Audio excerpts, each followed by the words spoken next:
If you're using a personal email account, you can create courses by accessing the Courses tab and selecting Create Course.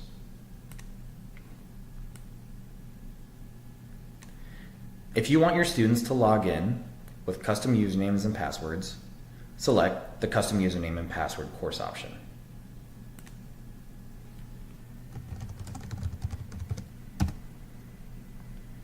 You can add students to this course by selecting the Add Student button or uploading a list of your students with a CSV file in the format shown here.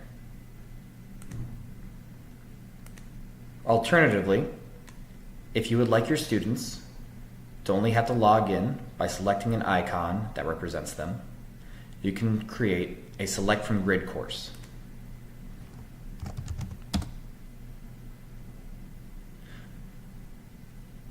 When students access a resource from this course, they'll be presented with a page that lists their icons. The student will then select the icon that represents them to access the resource.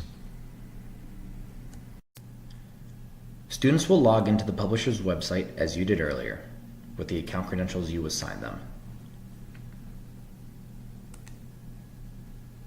They'll enter their usernames or emails in the fields shown here and their passwords below.